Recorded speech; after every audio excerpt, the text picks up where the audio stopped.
La muerte, uno de los momentos más horribles en la vida de la persona, cuando el cuerpo deja de existir, cuando el alma deja de estar presente en esa materia fría en el que se convierte la vida de una persona. ¿Cuán momentos tan duros se vive cuando una persona fallece y los familiares comienzan a sentir el dolor profundo de la separación, de la ausencia de ese ser a quien tanto amamos? ¿Pero qué pasa cuando miramos hacia adelante? Cuando miramos nosotros de que ese cuerpo puede ser resucitado. Es ahí donde la esperanza viene. De la misma manera nosotros vamos a ver hoy día cuando las mujeres que se acercaron a tratar de preparar el cuerpo del Señor Jesucristo, después de que hubo sido enterrado y que se encontraron con una tumba que estaba vacía, vamos a ver cómo el dolor les afligió, pero después la noticia les transformó. Es nuestra lección de hoy día aquí, en un momento con Dios.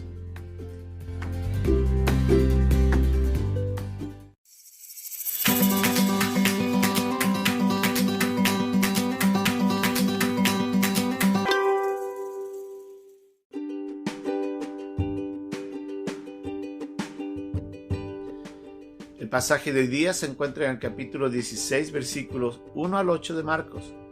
Cuando pasó el día de reposo, María Magdalena, María la madre de Jacobo y Salomé compraron especias aromáticas para ir a ungirle. Y muy de mañana, el primer día de la semana, vinieron al sepulcro ya salido el sol, pero decían entre sí: ¿quién nos removerá la piedra de la entrada del sepulcro? Pero cuando miraron, vieron removida la piedra, que era muy grande. Y cuando entraron en el sepulcro, vieron a un joven sentado al lado derecho, cubierto de una larga ropa blanca, y se espantaron. Mas él les dijo: no os asustéis, buscáis a Jesús Nazareno, el que fue crucificado. Ha resucitado, no está aquí, mirad el lugar en donde le pusieron. Pero id, decid a sus discípulos y a Pedro, que él va delante de vosotros a Galilea, allí le veréis como os dijo. Y ellas se fueron huyendo del sepulcro, porque les había tomado temblor y espanto. Ni decían nada a nadie, porque tenían miedo.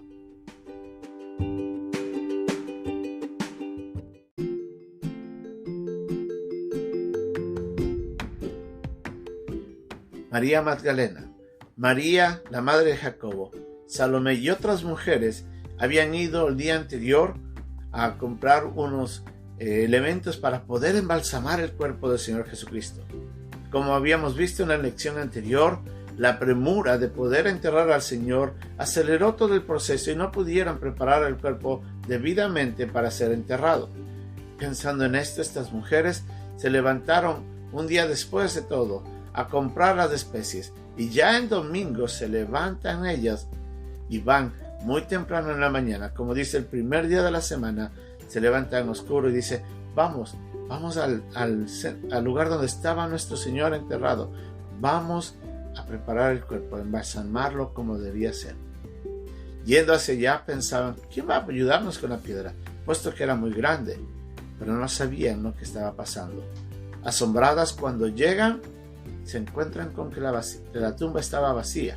Y en ese instante, abrumados por eso, se encuentran dos ángeles, y uno de ellos le dice: no os asustéis, buscáis a Jesús Nazareno, el que fue crucificado. En otras palabras, le dice: yo sé a quién estás buscando y sé lo que estás necesitando. ¿Quieres saber dónde está el cuerpo de tu Señor?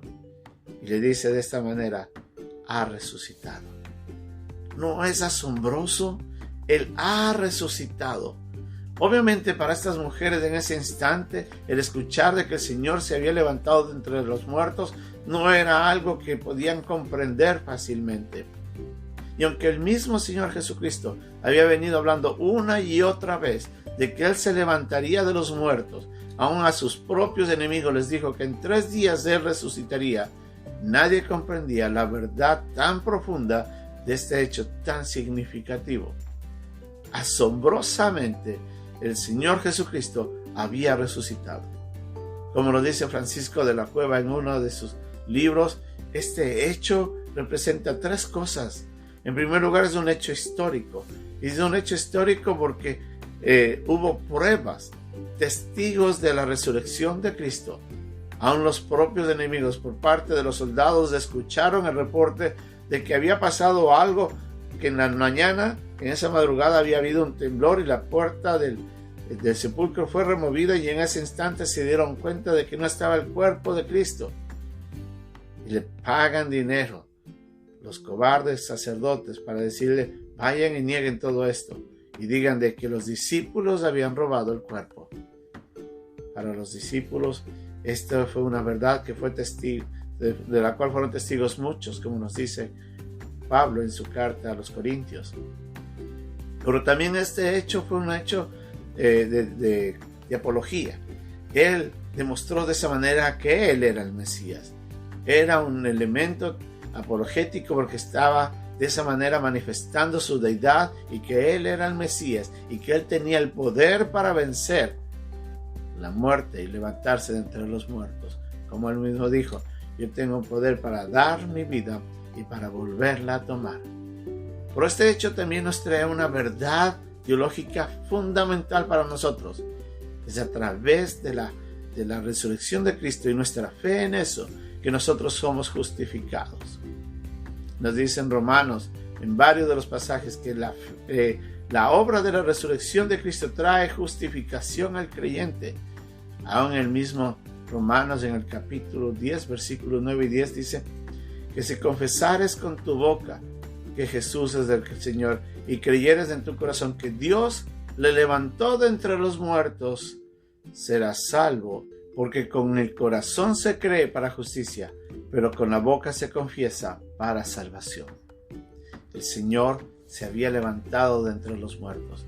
Él había vencido la tumba, la muerte, y había declarado de esa manera que Él era Dios de acuerdo a las Escrituras.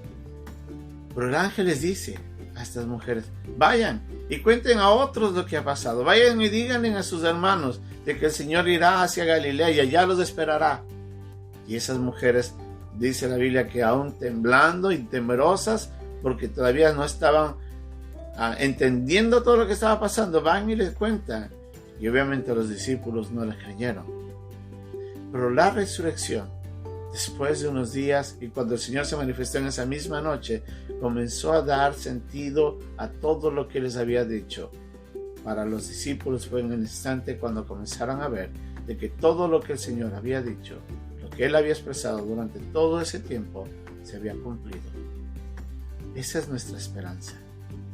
Usted y yo podemos llegar al cielo si creemos de que Cristo murió por nuestros pecados, como dice la Biblia, conforme a las Escrituras, pero que Él fue sepultado y resucitó al tercer día, conforme a las Escrituras.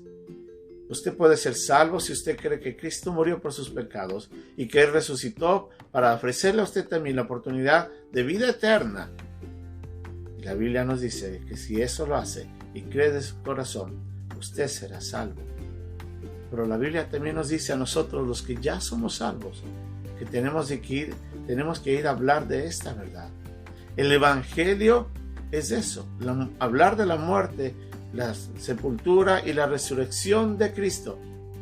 Las buenas nuevas es hablar del hecho de la obra redentora de Cristo, que en esos 3 días se completó. Lo uno no podía existir sin lo otro. La muerte era necesaria por nuestros pecados y la resurrección era necesaria para la manifestación de la verdad de que hay vida eterna. Sin las dos no hay salvación. La una me libra de la condenación y la otra me otorga vida eterna, la posibilidad de estar en el cielo. Usted y yo debemos sentirnos muy agradecidos de que el Señor, allá en el Calvario, Él entregó su vida, pero a los 3 días se levantó victorioso de esa tumba. Y esa verdad tenemos que proclamarla al mundo. Hagámosla con valor.